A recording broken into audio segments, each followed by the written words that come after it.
बहुत साल पहले हिम्मत नाम के नगर में दो पक्के दोस्त धर्म बुद्धि और पाप बुद्धि रहा करते थे।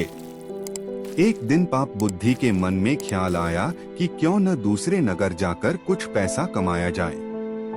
इतना सोचते सोचते पाप बुद्धि के मन में हुआ कि वो धर्म बुद्धि को भी साथ लेकर जाएगा, जिससे दोनों खूब सारा पैसा कमाएंगे और फिर लौटते समय वो धर्म बुद्धि से उसका पैसा किसी तरह से हड़प लेगा। अपनी चाल को पूरा करने के लिए उसने धर्म बुद्धि को दूसरे शहर जाने के लिए मना लिया। दोनों अपने नगर से खूब सारा सामान लेकर दूसरे शहर पहुंच गए। कुछ महीनों तक वहीं रहकर धर्म बुद्धि और पाप बुद्धि ने सामान को काफी अच्छी कीमत में बेचा। जब दोनों ने अच्छी खासी रकम इकट्ठा कर ली तो दोनों एक दिन अपने नगर की ओर लौटने लगे। पाप बुद्धि अपने दोस्त धर्म बुद्धि को जंगल के रास्ते से लेकर आया। रास्ते पर चलते चलते पाप बुद्धि ने धर्म बुद्धि से कहा, मित्र देखो, अगर हम अपने नगर इतना सारा धन लेकर जाते हैं तो समस्या हो सकती है। चोर इसे चुरा सकते हैं, लोग हमसे जलन का भाव रखने लगेंगे और कुछ उधार भी मांग लेंगे। ऐसे में बेहतर होगा कि हम आधा धन इसी जंगल में छिपा देते हैं। धर्म बुद्धि ने पाप बुद्धि की बातों पर यकीन करके धन को छुपाने के लिए हाँ कर दी। पाप बुद्धि ने गड्ढा खोदकर धन को जंगल में एक पेड़ के पास छिपा दिया।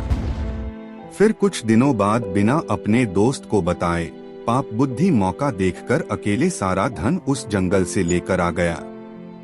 समय बीतता गया और एक दिन धर्म बुद्धि को पैसे की जरूरत पड़ी तो धर्म बुद्धि सीधे अपने मित्र पाप बुद्धि के पास गया और कहने लगा, मुझे पैसों की जरूरत है, जंगल से पैसे निकाल कर ले आते हैं।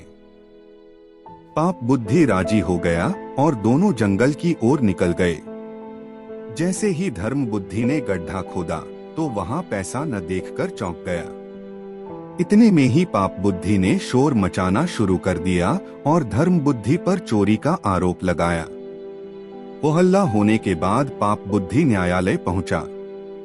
न्यायाधीश ने सारा मामला सुना तो सच्चाई का पता लगाने के लिए अपनी दिव्य शक्ति से परीक्षा लेने का निर्णय लिया।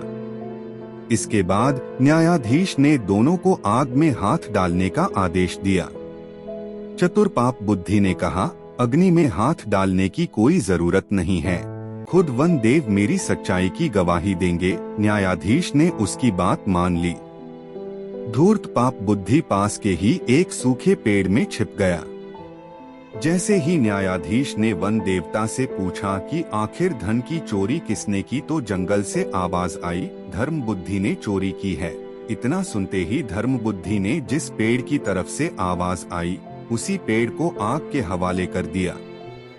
आग लगते ही पेड़ से चिल्लाते हुए पाप बुद्धि बाहर निकला और झुलसी हालात में सारा सच बयां कर दिया।